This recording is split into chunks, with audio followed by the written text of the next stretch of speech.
Hey everyone, welcome or welcome back. If you're new here, my name's Nina. And the other day someone asked me the question why I was so passionate about helping people with clutter. Why do I talk about this issue so often on this channel?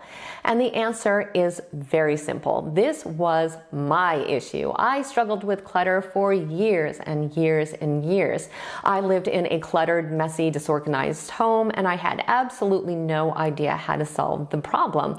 In my mind, I felt like I had tried everything, so I really did feel like a failure, and it took me years to finally figure out how to effectively overcome this issue and to solve this problem. So of course, when I did so, I became really excited about helping other people and sharing what I learned because I've been there. I know what it's like to live this way and how different it feels to finally solve this problem. And I also realized looking back that making this change was probably one of the most positive and significant things I've ever done in my life because it led to so many other positive changes. And from working with so many other people that shared this very same struggle, I know that 100% of the time this is true. When we finally start to address the clutter and chaos in our life, it always leads to positive consequences, and not just in our home.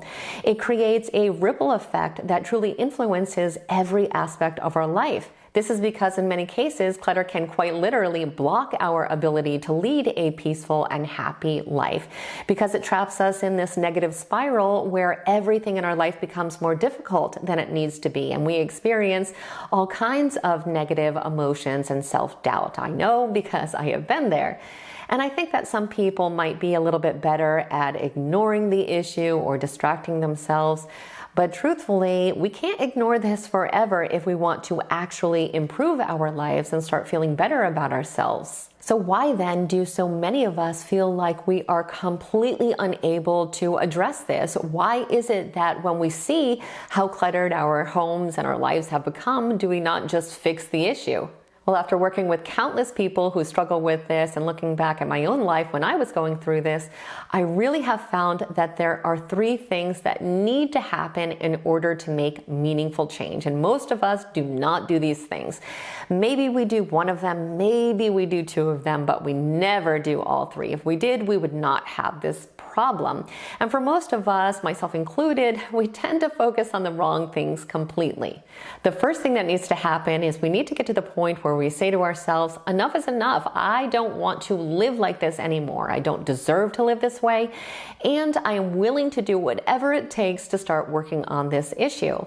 And believe it or not, most of us think that we've had this conversation with ourselves when in reality, we probably only had part of the conversation. So we've had the conversation about not wanting to live this way, but most of us stop there, not because we're lazy, not because we don't want to do the work.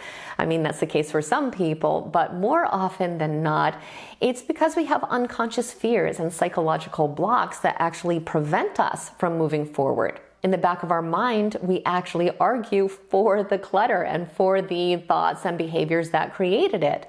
We also hold tightly to the belief that we are powerless and that there's no way we could ever fix this issue. So instead of thinking critically about the toxic mindsets that caused the clutter for most of us in the first place and then challenging their validity, we use them as a hard stop in our progress. In reality, overcoming these unconscious arguments requires self-awareness, mindfulness, and a willingness to change our ingrained thinking patterns, which many of us just don't have. And unfortunately, there's really no way around it. We can't fix the external until we address the internal, but most of us just want to skip over that part. So we watch endless videos on how to fold our shirts in the right way or how to properly organize this or that, which would be useful information if our home was clean and decluttered, so we could just focus on these organizing techniques.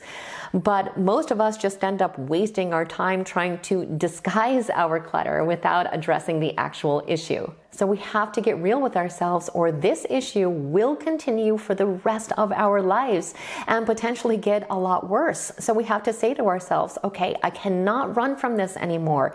This does need to change. And we need to get to the point where we understand that we deserve to live a life that isn't filled constantly with havoc and chaos, and be willing to maybe temporarily endure a little bit of discomfort as we sort through all of this. And I mean both mentally and physically.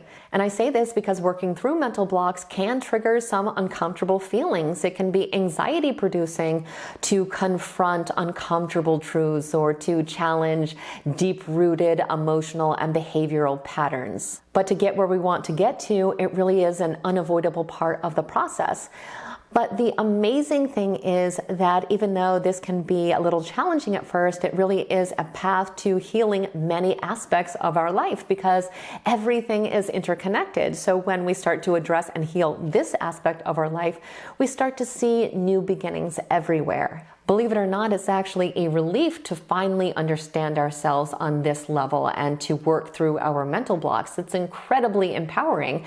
And I've seen firsthand that it helps to change our entire outlook on life. It helps us to be a lot more optimistic and to embrace new possibilities. We become a lot more self-confident and much better able to start to create a life that actually makes us happy. So that is first. Now, the second step is actually doing the work, but I think the bigger part of this is simply understanding that change does take a little bit of time and giving ourselves the patience that we need to start to address this issue, because it's not going to fix overnight just because we've decided that we are ready to do so. It is a process. It took some time for the clutter to get there, so it's going to take a little bit of time to get the clutter out. And it seems so obvious, but this is where most people give up when they realize that it's not going to be a quick fix. They come to the conclusion that it's not worth it or that they don't have the capability to do it.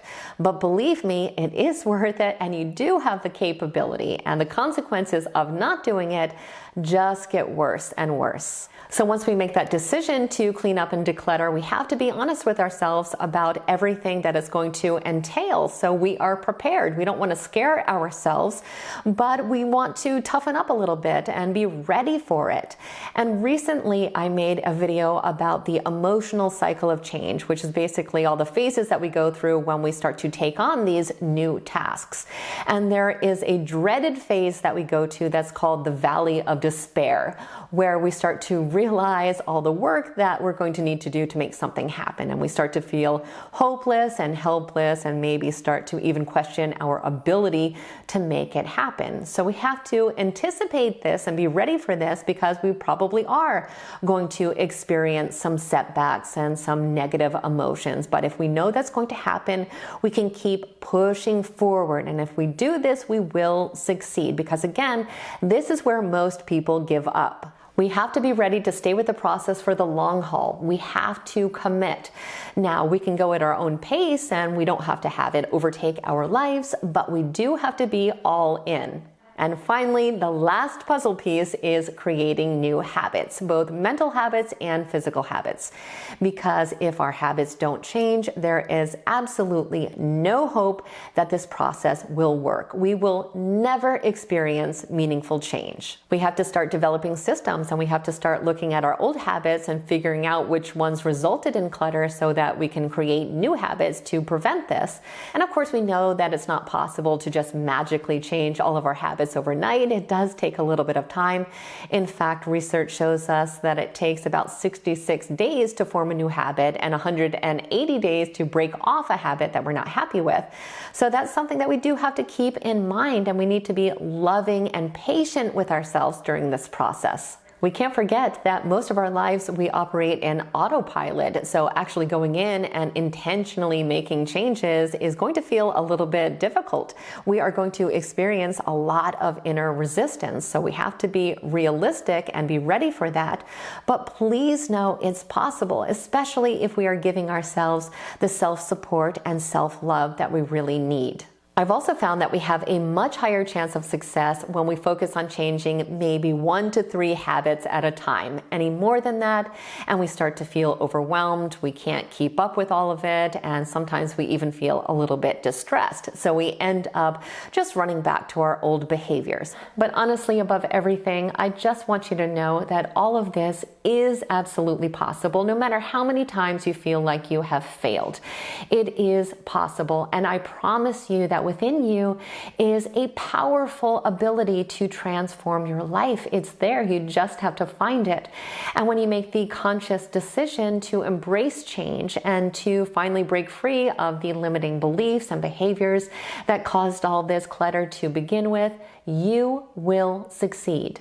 And there are so many benefits from doing so, from reduced stress and anxiety to more time and energy to spend with the people and the activities that we love and enjoy, improved mental and physical health, increased self-esteem, and simply living in a home that reflects what's truly important to us. And that is why I am so passionate about this issue. Believe me, I'm not a cleaning fanatic or an extreme minimalist. I'm just a person who has seen over and over how resolving this one issue can completely change someone's life. It completely changed my life.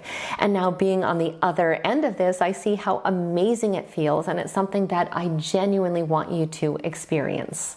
And if this is something that you decide that you want for yourself, then I do have an entire playlist of videos designed to support you on this journey that I will go ahead and link down in the description box below so you have that resource. And I also want you to know that I believe in you 100%. I know you can do this. If you follow these 3 steps, you cannot fail.